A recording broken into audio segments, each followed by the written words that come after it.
రాజధాని అమరావతికి చట్టబద్దత కల్పించాలని కేంద్రాన్ని కోరుతూ అసెంబ్లీలో తీర్మానాన్ని సీఎం చంద్రబాబు ప్రవేశపెట్టారు. రాష్ట్ర సమగ్ర అభివృద్ది కోసం అమరావతిని రాజధానిగా గుర్తిస్తూ స్పష్టమైన స్థిరమైన నిర్ణయంతో ముందుకు సాగడం అత్యవసరమని అభిప్రాయం వ్యక్తం చేశారు. రాజధానికి అవసరమైన అన్ని రక్షణాత్మక చర్యలు తీసుకోవాలని భావిస్తున్నట్లు తెలిపారు. రాష్ట్ర విభజన చట్టంలోని సెక్షన్ 5లోని 2వ నిబంధనకు సవరణ చేయాల్సిన అవసరం ఉందని చంద్రబాబు స్పష్టం చేశారు.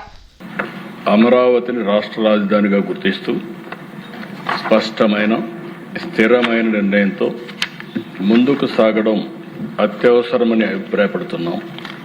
దీనికి అవసరమైన అన్ని రక్షణాత్మక చర్యలు తీసుకోవాలని భావిస్తూ సంబంధిత చట్టాల్లో తగిన సవరణలు చేయడం, రాజధానిపై స్పష్టతను స్థిరత్వాన్ని కల్పించవచ్చని గుర్తిస్తూ ఆంధ్రప్రదేశ్ శాసనసభ క్రింది విధంగా తీర్మానం అన్ని రక్షణాత్మక చర్యలు తీసుకోవాలని భావిస్తూ సంబంధిత చట్టాల్లో తగిన సవరణలు చేయడం ద్వారా రాజధానిపై స్పష్టతను స్థిరత్వాన్ని కల్పించవచ్చని గుర్తిస్తూ ఆంధ్రప్రదేశ్ శాసనసభ క్రింది విధంగా తీర్మానిస్తోంది.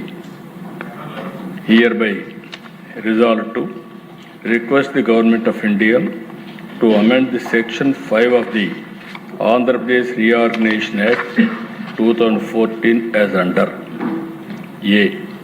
To include the word at Amaravati to subsection 2 of Section 5. B.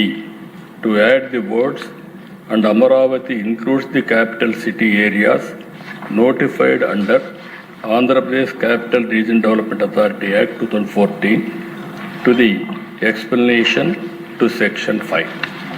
ఈ తీర్మానాన్ని చర్చించి దీన్ని బలపరచవలసిందిగా సంప్రదించవలసిందిగా అందరినీ కోరుకుంటూ సెలవు తీసుకుంటాం. ముందుగా